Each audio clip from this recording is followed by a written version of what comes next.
রসুল অভিশাপ দিয়েছেন। তাহলে আল্লাহ রসুলের অভিশাপ থেকে কোনোভাবেই আমরা ছাড় পাবো না যদি আমরা এর সাথে একটাও মিলে যাই বা সংশ্লিষ্ট থাকি। এই জন্য আল্লাহ রসুল সবসময় মাদক দ্রব্যকে আল্লাহ রসুল সবসময় নিরুৎসাহিত করেছেন এবং আল্লাহ তাআলা এটা কঠোরভাবে নিষেধ করে দিয়েছেন। কিছু কিছু জিনিস আছে যেমন যেটা আমরা আপাত দৃষ্টিতে খারাপ দেখি না, কিন্তু আল্লাহ সেটা খারাপ করে দিয়েছেন। যেমন সুদকে আল্লাহ তাআলা হারাম করে দিয়েছেন, এটা সুদকে আল্লাহ হারাম করে দিয়েছেন। কিন্তু সুদের টাকা, মনে করেন যে একজন ব্যক্তি সুদের টাকা নিয়ে এসে আপনার কাছে আমানত রেখেছে, বললো যে ভাই এই টাকাটা আপনার কাছে থাকলো, এই টাকা নিয়ে আপনি নামাজ পড়তে আসছেন, তো এই টাকা কি নাপাক? টাকা নাপাক হয়ে যায় না। এই টাকা নিয়ে আপনি নামাজ পড়তে পারতেছেন, কারণ এই টাকাটা যখন আবার ভালো কাজে ব্যবহার হয় তখন তো সেটা হালাল হয়ে যায়। একই টাকা হারাম হয় আবার হালাল হয়। ঠিক যেমন মনে করেন যে আজান, আজান অবশ্যই ভালো, ভালো কিনা? তো এই আজান যখন জানাজা নামাজের আগে দেওয়া হবে তখন সেটা কি হয়ে যাবে? মুনকার, সেটা আর পছন্দনীয় থাকবে না, অপছন্দনীয় শরীয়তের দৃষ্টিতে। আবার যখন মনে করেন রুকু এবং সেজদা করা সবচেয়ে ভালো কাজ, রুকু সেজদা, কিন্তু জানাজার নামাজে যদি কেউ রুকু সেজদা করে এটা কি ভালো কাজ? এটা মুনকার, এটা অপছন্দনীয় কাজ। কিন্তু আল্লাহ তাআলা মদকে এমন করেছেন ফাওয়াহিশ, অর্থাৎ এর পুরাটাই খারাপ। যে এটা নিয়ে বহন করবে সেও খারাপ, তার উপরে লাভ, এবং যে তৈরিতে পরামর্শ দিবে সেও খারাপ, অর্থাৎ মদ পুরাটাই খারাপ। এই জন্য রাসূলুল্লাহ সাল্লাল্লাহু আলাইহি ওয়াসাল্লাম হাদিসে আমাদেরকে নিরুৎসাহিত করেছেন, নিষেধ করেছেন আমরা যেন এর থেকে বেঁচে থাকি। আর আল্লাহ রাসূল বলেছে ফালা তুজালিসু শারিবাত খামার, তোমরা যারা মদ পান করে এদের সাথে বসবে না। দেখেন, যারা মদ পান করে এদের সাথে বসতেও আল্লাহ রাসূল নিষেধ করেছে যে খবরদার ফালা তুজালিসু শারিবাতাল খামার, তোমরা যারা মদ পান করে তাদের সাথে বসবে না। যারা নেশা দ্রব্য যারা পান করে, সেবন করে, এদের সাথে তোমরা বসবে না। এই জন্যে আপনার সন্তান, অনেক সময় আপনার ছোট ভাই সন্তানেরা কাদের সাথে মিশছে, সেই বন্ধুগুলো আসলে কি মাদক দ্রব্য সেবন করে কিনা, এটা আপনার সচেতন হওয়া দরকার। আর একটা বিষয় হলো যে আপনার সন্তান মাদক দ্রব্য থেকে দূরে থাকবে তখন যখন আপনি দূরে থাকবেন, ঠিক না? যখন আপনি দূরে থাকবেন। এখন আপনি ধূমপান করেন, আপনি যদি সাধারণ বিড়ি খান, সিগারেট খান, আপনার সন্তান তো গাঁজা খাবেই, ঠিক না? এই জন্যে আগে প্রথম আপনাকে সমস্ত ধূমপান থেকে, মাদক দ্রব্য থেকে বিরত থাকতে হবে।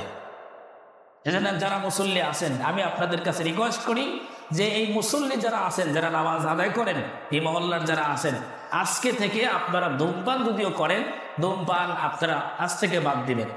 দিতে পারবেন না? ইনশাআল্লাহ যারা ধূমপান করেন বাদ দিবেন, তাহলে আপনার সন্তান মানুষ হবে, সে কখনো মাদক দ্রব্যের আসরে যাবে না। যারা মাদক দ্রব্য সেবন করে এদের সাথে মিশবে না। এই জন্য আল্লাহ তাআলা মাদক দ্রব্যকে হারাম করেছেন, এর মধ্যে কোনো না কোনো উপকার আছে, ঠিক না? কারণ আল্লাহ তাআলা যেটা হারাম করেন সেটার মধ্যে কোনো কি নাই, উপকার নাই, উপকার নাই। এই জন্য তো আল্লাহ হারাম করেছেন। এমনকি এর মধ্যে যেটা আল্লাহ হারাম করেছেন ওর থেকে বিরত থাকা এটাই কল্যাণকর, ঠিক না? যেমন আল্লাহ রাসূল বলেছেন ইদা শারিবা আহাদাকুমুল মা ফালা ইয়াগতাসিল বিল গিনা, তোমাদের যখন কেউ পানি পান করে, সে যখন পানি পান করবে তখন যেন পানির পাত্রে তার নিঃশ্বাস ত্যাগ না করে। এটা হাদিস। যখন তোমাদের কেউ পানি পান করবে ফালা ইয়াগতাসিল বিল গিনা, সে যেন তার নিঃশ্বাস পানির পাত্রে ত্যাগটা করে। এটা রাসূল সাল্লাল্লাহু আলাইহি ওয়াসাল্লাম 1400 বছর আগে বললেন।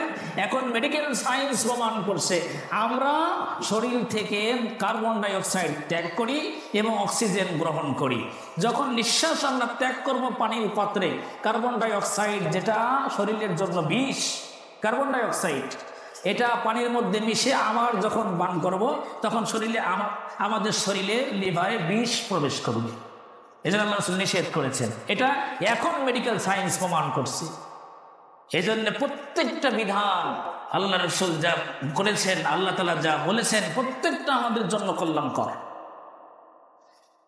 এই জন্য মাদকদ্রব্য শারীরিক দিক আমরা শুনলাম, এর কিছু শারীরিক, যেটা শারীরিক দিক ইসলামী শরীয়ত শুনলাম, শারীরিক কিছু ক্ষতিকর আছে। তার মধ্যে চিকিৎসা বিজ্ঞান বলছে প্রথম যে ক্ষতিটা হয় সেটা হলো এটার কারণে একটি বড় ধরনের রোগ হয়, লিভার সিরোসিস।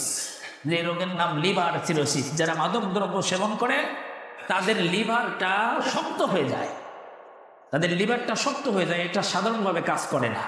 এটাকে বলা হয় লিভার সিরোসিস। এবং মস্তিষ্কে রক্তক্ষরণ হয়, যার কারণে তার হার্ট অ্যাটাক হয়, স্ট্রোক হয়। মস্তিষ্কে রক্ত হওয়ার কারণে হার্ট অ্যাটাক হয়, আরও শরীরের জটিল রোগ দেখা দিতে পারে। আমরা দেখি যারা মাদক দ্রব্য সেবন করে তাদের শরীরের ডেভেলপ হয় না, এদের শরীর কি হয়ে যায়, আরো ধীরে ধীরে ডিস্ট্রয় হয়ে যায়, ধীরে ধীরে ক্ষতির দিকে চলে যায়, ঠিকই না, ক্ষতির দিকে চলে যায়। এই জন্যে সব মিলিয়ে আমরা কোরআনের এই বিধান, শুধু নামাজ আল্লাহ তাআলা পড়তে বলেছেন, রোজা করতে বলেছেন, আবার হজ করতে বলেছেন, যাকাত দিতে বলেছেন, এটা আদেশ যেমন ফরজ, আল্লাহ যেটা নিষেধ করেছেন সেটাও কি, সেটাও ফরজ।